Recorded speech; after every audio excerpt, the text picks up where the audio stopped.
All fun and games! Hi friends, episode 7 of All Fun and Games with a legend of one-day cricket in Australia, Dino. How you Raph, going? how you doing? What's going on with the glasses? Now mate, dude? you can take those off. There's only if you one want, guy mate. can wear the glasses. You were the first bloke to wear glasses on a cricket field, am I right? You invented wearing sunglasses on a cricket field. Well, I was the one first allowed. I was stupid enough to wear them. Alan Border played baseball, and all the baseballers back then used to have glasses. And if they hit firstly the glass would be like that, and if the ball went in the sun, then you flip it down, and they used to take the catch like that.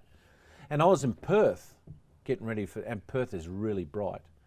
And I thought, well, I better wear the glasses. And AB said, yeah, but don't drop the first one. And, did I get barreled by the crowd. They were giving it to me from behind you, big head and wanker, and it might have been all the above. And then I took a really good catch. And all of the crowd put the sunglasses on, like thumbs up, and the rest was history. Was there any blowback from the dressing room when you first walked out? Was there any like, hello, Dino's got his spectacles I was wearing them. Don Johnson's going to find leg boys, you know? I wish. No, I went to actually walked in. Remember surf, dive and ski? Yes. I might be a little bit too young. But I just walked into a shop and said, I want a pair of glasses for cricket. I said, yeah, righto, mate, come over here. So I tried certain brands and I just grabbed a pair of Oakleys and they were the best. Was there an I thought. endorsement there at that time? Afterwards, but I bought my first few glasses. Okay. So, and then I wore them on and I didn't like batting with them. I always No one bats in struggled. them, do they? Brian Lara did. Did he? At the end of his career, because he had pterygiums in his eyes and whatever. He's also like that. cool enough Yeah, to he's do it. too cool. So, and the rest is history. They all wear them, and so I still. It's the only thing apart from Kookaburra. It's the only thing that I still, when Oakley say you need a set of glasses, and they send me some. So it's cool. What about the war paint? That was wicked. Why don't players wear that anymore? We did. I played in the first game at the MCG under lights. And we put the black stuff because the footballers wore it, the NFL players, the baseballers wore it. And when you got hot and sweaty, I used to wipe my face with a sweatpants and black stuff was all over my face. And we're not going to go down that line again. So I just wiped it off and it didn't work. Yeah. But then, I realised in NFL they put the helmets on so you can't touch the paint. But did it work, the reflection? I don't know. It looked cool. I think it's a bit of bullshit. It looked cool. That was the most important thing. I reckon someone needs to bring that back. Now, gee, I bet you wish you got to play T20 cricket. It's an amazing game now. I think it's a very tough game to play. It's all about power. You know, you got your wonderful thoroughbred racing horses that can go up to 2 mile and do all that. These are quarter horses. These guys only run 100 metres flat chat and that's it.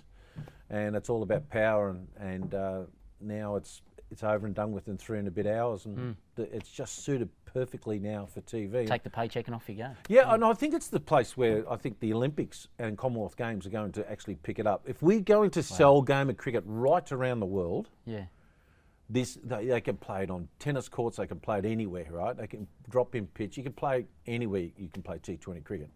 You just load it up and hit it. Like there's no big technique to it. You just smash it. No finesse in this game at all. But it's keeping the game alive now. It's big. It's huge. Speaking of finesse, let's. Right. When was the last time you played this? Not since I was about 12, but a lot bigger. Well, you can shoot first, mate. All right. We'll go back to. We'll go back to. What was it, Chennai, '86, and you lose. Goal. Yeah. You lose 7 or 8 kilos in a day batting in the humidity. Yeah. You weren't fat to start with.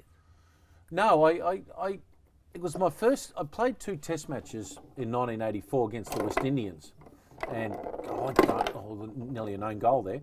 And I got belted up. They just facing Garner, Marshall, Roberts, Holding. They were rubbish. And I am rubbish at this, and I was rubbish at playing them. So anyway, it worked out where I had to get better, and I did. But then I've gone from getting my ball stuffed up my nose to playing spin in India, where it's all about the bottom half of your body. I'm over this. You already won. God declared you're done. So I went and saw Kevin Sheedy. Wow. Okay. Before 1986, and I love Kevin, what he thinks. And where my game is at, he said, right, who's the best player of spin and a guy can organise yourself? Well, I said, well, I sent a letter off to Bradman, and Bradman came back and said, well, go and speak to Lindsay Hassett. So I went and saw Lindsay Hassett before he passed away. And How old's Lindsay at this time? Oh, late 80s. And Don Bradman said Lindsay Hassett was the best player of spin ever. Now, Lindsay Hassett was a captain of Australia, played for South Melbourne, Victoria. So I saw him at this function, and he was having a quiet scotch. And I walked up to Lindsay and said, I'm about to go to India. Got any tips for me how to play spin? Yeah. When he tosses it up and get down the pitch and hit it on the full, or you play it off the back foot. Now go get me a scotch. I said, cut it out, Lindsay. No, go get me a scotch. So I went and got him a scotch, came back, he says, it's that easy. So you read length, when the ball goes up, you get quickly to it on the volley, half volley or full, or you play it off the back foot. That's how you play spin properly. And I got, oh. So I went to Ian Chappell, and Ian Chappell said, yep, that's what your game plan's got to be over there. So basically that's what I did. And then just before I went, I wanted to be so super fit. I was so primed up because I missed an England tour the year before. So I went and I was trained with Craig Bradley and Steve Kernan, Carlton, and Diesel was there, and I did a pre-season with them, and I got my body fat content down to 8%. Wow. Which is stupid. You could have been a before going to bodybuilder. India. It was stupid because I was rippling, but when you go to India for 3.5 months and the food's bad and the heat, you actually need to have a bit of condition on so you can work it off. And the first game was Madras, and I didn't have much to take off. And I'm a bad sweater. I know what you were like when you sang and did all your stuff on stage. Did you sweat much in front of the? Look, I don't think I lost 8 kilos in a gig. No, didn't you? No. You sure? No. Did drink it, have a few the scotches or gin bourbons or something. Anyway, but no, and as it turned out, I lost 8 kilos, and the game was a tie, and it's sort of folklore that's defined who I am a little bit. But it's it comes up, and it gets mentioned a lot in the MC circuit. I've spoken to a couple of people that were there that day, and Booney and AB was very glowing about that. You know, it even comes up at his events. Greg Matthews was pretty happy to downplay the feet. What was the guy I there? don't know what. Moe's a weird cat. He is just a weird cat, and he wore a jumper too, and it's 45-degree heat. But he was trying to get in the heads of the the Indians, who we don't want to, because we've had a fed up. We're fed up with Greg Matthews in trying to get in our own heads. Like, you can have him. But it was his best performance as a cricketer for Australia. And he got 10 wickets and made 70 runs, and he didn't get man of the match, and I did. So I don't really care. But the bottom line for me, it actually told me, my own personal self, that, hey, I'm good enough at this level. Yeah. I can make a double, and still the highest score by an Australian in India. Is it? Yeah. Wow. And now I know I can play. Yeah. Because whether you go out and do your first gig or you play your first AFL game, you don't know whether or not you're good enough to be on the same park, or should I be in the same room as these people to put on a show, you know. And I was always worried about that. And I've done all right at the MCG in 1 days, but the ultimate as a cricketer is Test cricket. And Is it still? Probably not now. Wow. Okay. Probably not, because I think most of the kids actually, the reason why they pick cricket up is because, oh, look at the way Glenn Maxwell played for the Melbourne Stars, or Finchie hits it for the Renegades, or something like that. That's what got them in cricket, not watching David Warner for Australia get smash 100 for Australia, or Steve Smith or whatever like that. So it's more T20 cricket as their vehicle to get him ready. Yeah. On to way more important stuff. Booney smashes 52 cans on the way to London. How many did you knock back? I had 27. Wow. And I was Mozart and Liszt. Absolutely paralytic. Was there a clipboard with someone just, you know? Well, they talk about the rotation policies of footballers and cricketers. Well, the first time it was actually brought up in cricket was done by a flight service director, a girl. Irene, her name was, maybe something. Anyway, she realised that Irene. Irene, yeah. She realises that no one can sit at one spot and have 52, have to beat the record of Rob Marsh, have 51, can drink 52 cans in one spot with speaking to one person. Yeah. So she worked out a rotation system. Great. Right. Yeah. So she brought in Carl Rackerman. Really ahead of her time, Irene. She was brilliant. She rode the roster up. It's right. Carl Rackerman, you can come in for 4 or 5 beers. Yeah. Got rid of him, moved him on. And then Terry Alderman can have a couple. Yes. And then, of course, brought in Alan Border, which was quite contentious. because he's a boring fucker. So he only had one, so I got rid of him. Yeah. And then Merv come in for 12, and that just about did the 52 cans. Sure, yeah, okay. And he walked off the plane. Dougie Walters and Rob Marsh were carried off. And then, what did we do? We had to go straight to our hotel, and then we did a press conference, and then our manager said we have to go across the road. For the sponsor. For the sponsor. Yeah. Which was For Forex. Forex. And Bernie had 3 points there. He got fined, I think, we only got for that 4.5 months, $18,000 back then for the tour. And I think he got fined $10,000. What for? For bringing the game into disrepute. Oh, see, that's where the country's in a mess. Can I ask you, Yeah. the Australian team, this current Australian team, what guy could drink 52 cans? That was my question to you. Huh? That's a record that I've tried a few times, and yeah. Geez, someone will pull a hamstring walking to the bar, some of them. Yes.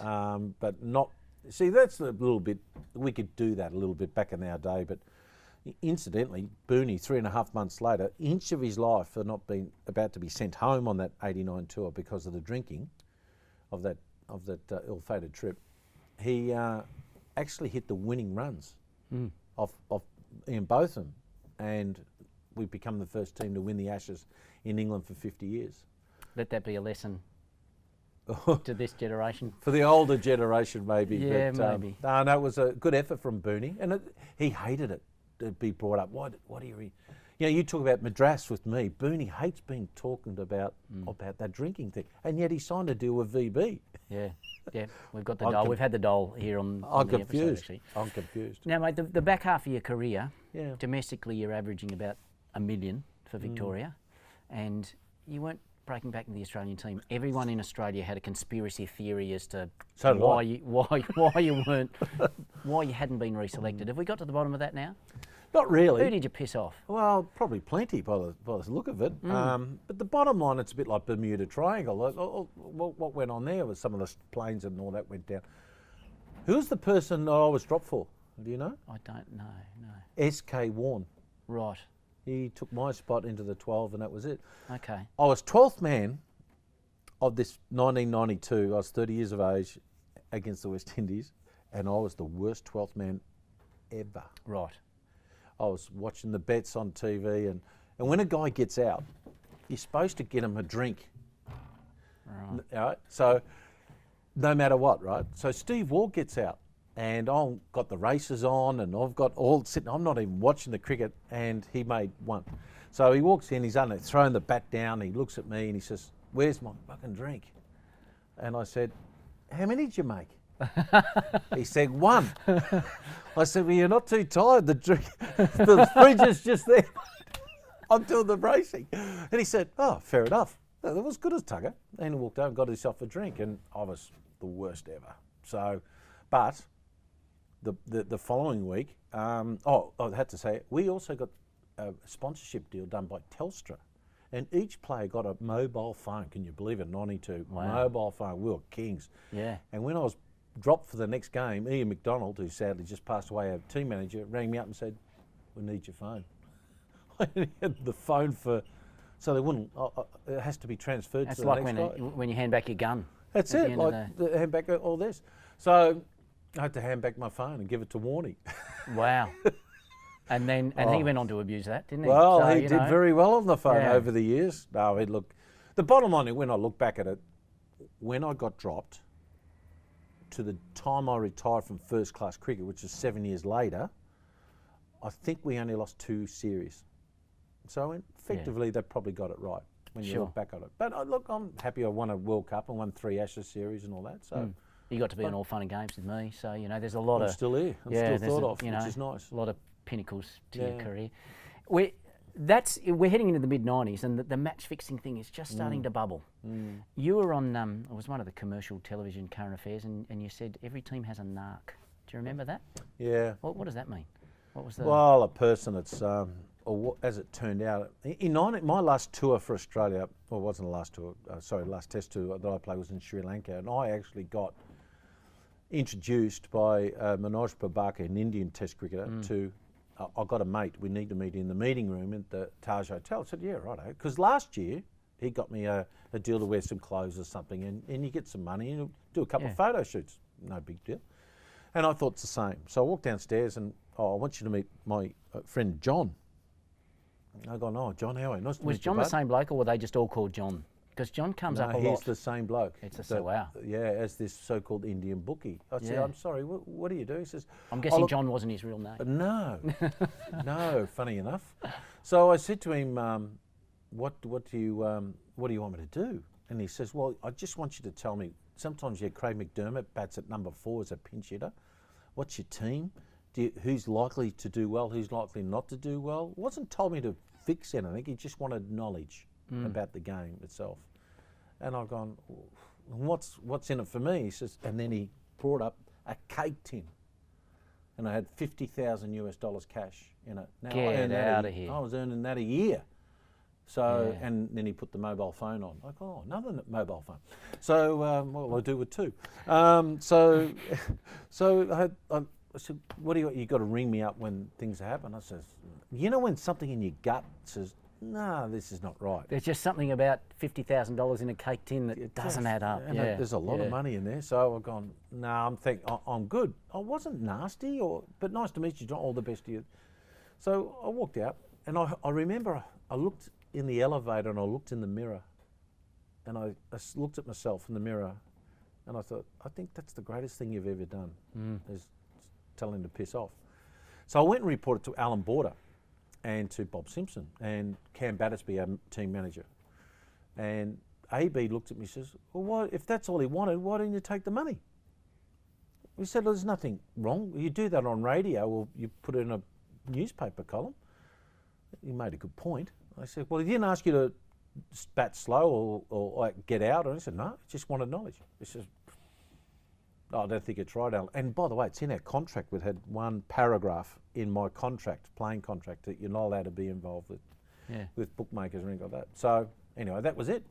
And sure enough, the following year, by the way, I actually asked John, I said, who else is doing it? And he said, I'm not going to bring up names here, but... Right, so it wasn't they just figured you were the softest option, but there were other names in other teams. In other teams? Every country. Right, so not in the Australian team that you were aware of? Not that I know of. And the same guy, so Manos just allegedly, I'm going to say allegedly here, approached Warney and Mark Waugh. Right. And wanted similar things. So, and anyway, and they got fined and binned, and you just can't do that type of stuff. By the way, the next year when we had our contracts, it was 2 pages now of what we can't do to do with these people. So, I'm assuming we'd be naive to suggest that cricket isn't subject to those influences now. But every sport is. Yeah, but where do you think cricket's at in terms of those that might want to influence a no ball or even the outcome of a match now?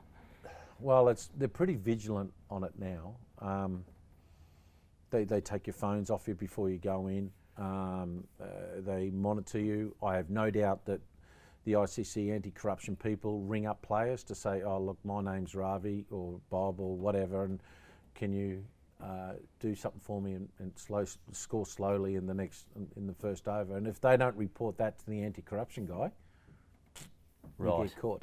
Yes. Okay. So I reckon they're doing a fair bit of that going on, and it's working. A lot of guys around the world are getting pinged, but it's not a crime in the subcontinent. It's a crime in Australia to be involved with these people, but it's not a crime in the subcontinent. So you can get away with that stuff. So between IPL and PSL, Pakistan Super League, every league's got it. Yeah. Every league's. It's our major cancer. It's in AFL footy. Yeah. You don't know about it, but it's there. I have no doubt whatsoever. Right. It's our biggest cancer in sport. Over $1 trillion is spent or bet per year. Do you reckon how much would be an AFL? Would you think? I wouldn't know. You know, to what? But you'd be absolutely stupid or naive to think that it's not involved in some way, shape, or form. Mm. Let me ask you this: when we do the Anthem Sport Live events, this is a question I always love to ask, and we don't allow cameras at our events, and we've got about 7 on us right now. But lucky for you and I, no one's going to watch this anyway, probably, mate. In the teams that you played in, who was the best operator after hours? Who did the best work in the nightclubs? Well, Greg Matthews got punched up once, got kicked in the head at a nightclub at the end of that. So not Greg Matthews? Not Greg Matthews. Wasn't good, but he was good at it. Was he? Okay. At night. The West Indians are pretty good at night. Yes. They sleep during the day, work at night. Yes. Anyone in particular that deserves a... I remember on the way to a game at the MCG. Now I had this little Mazda 323, and I had a cut-out roof, sunroof. So you press the button, the roof goes back, right? Sunroof and sunglasses. You were just right in my Mazda cool. little 323. Because if I was playing today, it might be a bit better. But nothing wrong with my Mazda 323. And there's Joel Garner, who's 6'11", Yes. walking down Punt Road. I've gone to the game. I said, what's going on? So I pulled over. Hey, Bird, big Bird. Hop in. Oh, Jonesy, man. Hey, man. Hopped in. So where are you? Oh, come back. Good night. Good night. Had his head stuck out off by his sunroof. It was like Dino and the Flintstones stuck its head through Fred's car, through the top. And there I had driving into the MCG with his head stuck up the car. If you're going out... He had a good time. If you're going out on the gas with the West Indies as competition in the same nightclub, that's not fair. No, that's not a level playing. No, there's three things you don't do with the West Indians. Number one, you don't try and hook their fast bowlers because they'll hurt you. The second thing is you don't dance on the same dance floor as the West Indians because they also make you look obsolete. Yes. And the third thing is you don't shower with them. Because they also make you look obsolete. Yes, fair enough. So, but they're good fun to play against. They're always good fun. Yeah. Cricket in Victoria. You're a proud Victorian cricketer. Where's cricket in Victoria at? Well, I've always been brought up. I love my Victorian, the big white V, and they've lost the Bush Rangers thing, and they've gone back to the big white V, which is good. I've got no problem with that. But I just want to know what their vision is. Is their vision, number one, to produce test cricketers like Warney and co, myself and whatnot, to play a lot of games, to be the spine, the backbone of the Australian cricket, or they're just there to win titles? And I got the feeling, that the way things have been going, that they just want to win titles. They haven't produced any good players. Isn't the role of domestic cricket primarily to produce Australian cricket? I would have thought. Yeah. But our biggest problem in cricket is AFL football. I ask all the kids, I'm going to give you, play 100 games for Carlton or Richmond or Hawthorn, or I'm going to give you 5 tests for Australia. Which one would you pick? I'll always go for the football. Always. So they get our best kids because, I don't know, it's got more glamour, it's in the pay, it's on the internet, it's on TV. You've got a lot more chances of making it as well. You do, but cricketers go left on planes and get top 25 players in the world, in Australia, get paid over 1.5. Right. How many blokes get paid over 1.5 playing AFL footy? They play in the 5-star hotels, their own room. They're looked after like gods. Whereas AFL football, yes, they're looked after like gods, but what's the average wage? 370, 350,000.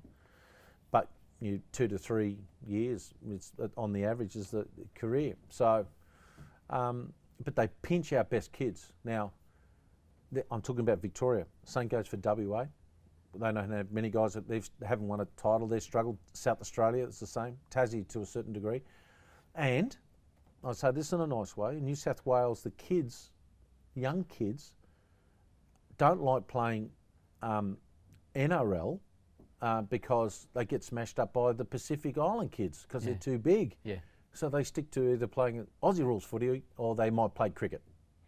And that's why they tend to have more kids playing in New South Wales coming through the ranks. Okay. But we've got to somehow, if the kids come out of the draft in the AFL, we need to look at the kids that don't quite make it.